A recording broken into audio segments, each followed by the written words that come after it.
नमस्कार, मैं स्वर्ण प्रभा। आप देख रहे हैं आज का मुख्य समाचार। छत्तीसगढ़ विधानसभा के बजट सत्र के प्रश्नकाल के दौरान डॉक्टरों के संलग्नीकरण के रिक्त पदों पर भक्ति और कोंडागांव के जिले के स्वास्थ्य केंद्रों में उपलब्ध सुविधाओं का मुद्दा जोर शोर से उठा। विधायक लता उमड़े में जिले के संचालित सामुदायिक स्वास्थ्य केंद्र, प्राथमिक स्वास्थ्य केंद्र और उप स्वास्थ्य केंद्रों के स्थित तथा वहां उपलब्ध सुविधाओं को लेकर जनप्रतिनिधियों का द्वारा किए गए और आवेदन की जानकारी सरकार से मांगी। उत्तर प्रदेश में इन दोनों गर्मी शुरू हो गई है। पिछले 1 और 2 दिन में सुबह के समय हल्का कोहरा छाए रहने से गर्मी का मालूम राहत मिली है, लेकिन अब सुबह ही आसमान साफ है, तेज धूप खिली रही। अधिकतम तापमान 39 डिग्री सेल्सियस तक पहुंच गया। प्रदेश का ज्यादातर जिलों में अधिकतम तापमान 35 से 39 के बीच में है। न्यूनतम तापमान सामान्य 4 से 8 डिग्री सेल्सियस अधिक चल रहा है। इसकी वजह से प्रदेश में गर्मी की परेशानी लग रही है। गैरसैंण के भराड़ीसैंण में चल रहे उत्तराखंड विधानसभा के बजट सत्र 2026 का आज 5वां दिन है।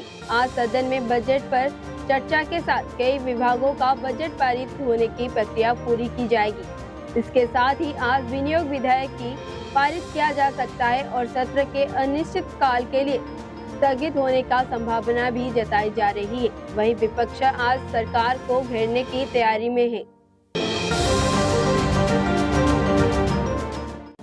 मार्च का महीना अभी आधा ही बीता है और सूर्यदेव के तलक तेवरों ने लोगों का हल्कान करना शुरू कर दिया है। आने वाली भीषण गर्मी में शहरवासियों की बूंद बूंद पानी के लिए तरसना पड़े, इसके लिए बोलाद नगर पालिका ने अपनी कमर कस ली है। पालिका प्रशासन ने खराब पड़े टैंकरों और मरम्मत को पूरी कर ली है। वही अब अवैध रूप से दुल्लू पंप पर लगाए गए पानी के खींचने वाले सर्जिकल स्ट्राइक की तैयारी है। देश भर में मौसम ने एक बार फिर करवट ले ली है। गर्मी के समय पर पहले दस्तक दिया है। आईएमडी ने चेतावनी जारी करते हुए बताया कि पश्चिम भारत के कई राज्यों में भीषण लू चलने की संभावना है। इसी बीच कल गुरुवार को दिल्ली का अधिकतम तापमात्रा 35.8 डिग्री सेल्सियस दर्ज किया गया, जो सामान्य से 6.9 डिग्री सेल्सियस अधिक रहा। न्यूनतम तापमात्रा 18.2 डिग्री सेल्सियस दर्ज किया गया, जो इसी मौसम का औसत तापमात्रा 3.1 डिग्री अधिक है। बिहार की राजधानी पटना में नीट की छात्र की संदिग्ध मौत का मामला अभी शांत ही नहीं हुआ था कि रोहतास जिले के एक और सनसनी घटना सामने आई है। यहाँ एक लॉ छात्र के शव मिला है। घटना की सूचना मिलते ही रोहतास के एसपी रोशन कुमार खुद मौके पर पहुंचे और पूरे मामले की जांच शुरू कर दी। कोलारस और अशोकनगर के लिए बड़ी खुशखबरी है। 2 बड़े ट्रेनों के स्टॉपेज की हरी झंडी मिल गई है। केंद्रीय मंत्री और क्षेत्रीय सांसद के ज्योतिरादित्य सिंधिया ने रेल मंत्रालय से आग्रह कर अपने लोकसभा संसदीय क्षेत्र में हजारों रेल यात्रियों को लाभ पहुंचाने के उद्देश्य में 2 प्रमुख ट्रेनों के स्टॉपेज मंजूरी करवाए हैं। हिमाचल प्रदेश सरकार ने राज्य के विजिलेंस एवं एंटी करप्शन ब्यूरो को सूचना का अधिकार अधिनियम के दायरे से बाहर करने का निर्णय लिया है। इस संबंध में कार्मिक विभाग ने आधिकारिक अधिसूचना जारी कर दी है। जारी अधिसूचना के अनुसार सूचना का अधिकार अधिनियम 2005 के धारा 2026 के तहत राज्यपाल के ओर से यह निर्णय लिया गया है कि राज्य के विजिलेंस एवं एंटी करप्शन ब्यूरो अब आरटीआई एक्ट के दायरे में नहीं रहेगा। उत्तर प्रदेश में इजराइल, अमेरिका, ईरान युद्ध के असर में एलपीजी सिलेंडर को लेकर लोगों में घबराहट बढ़ गई है। गैस के एजेंसियों पर लंबी कतार में लग रही है और कुछ जगहों पर काले बाजार भी शुरू कर दी गई है। मुख्यमंत्री योगी आदित्यनाथ के प्रशासन को काला बाजारी और जमाखोरी करने वालों पर तुरंत एफआईआर दर्ज करने का निर्देश दिए हैं।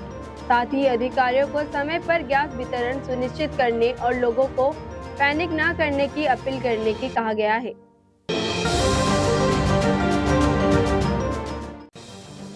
देश में बढ़ते युद्ध का असर अब ट्रक इंडस्ट्री के पहुंच सकता है। विशेषज्ञों के मुताबिक अगर संघर्ष लंबा चलता रहा तो हीलियम और वैश्विक सप्लाई का प्रभावित हो सकती है। यही गैस सेमीकंडक्टर चिप बनाने में बेहद जरूरी होती है। कतर के दुनिया में लगभग 1/3 हीलियम सप्लाई जाती है। अगर उत्पादन लंबे समय तक बाधित रहा तो चिप की कीमतों में फिर बढ़ जाएगी। देवघर पुलिस को मुख्यालय से 28 4 पहिए और 39 2 पहिए नए वाहन मिले हैं। एसीपी सौरभ ने बताया कि इसने पुलिसिंग और गश्ती व्यवस्था को बेहतर होगी। पुराने वाहनों की कमी की और खराब स्थिति के कारण गश्ती में और आ रही परेशानी अब दूर होगी। वृंदावन स्थित दक्षिण भारत शैली के मंदिर रंगनाथ में आयोजित वार्षिक महोत्सव के 7वें दिन माता गोद और भगवान रंगनाथ के 60 फीट ऊंचे के रथ पर सवार होकर नगर भ्रमण पर निकले। रथ यात्रा वृंदावन के कस्बे में निकली गई, जिसमें दूर दराज से आए गए हजारों भक्तों की संख्या में श्रद्धालुओं ने जय जयकार लगाते हुए रथ खींचा।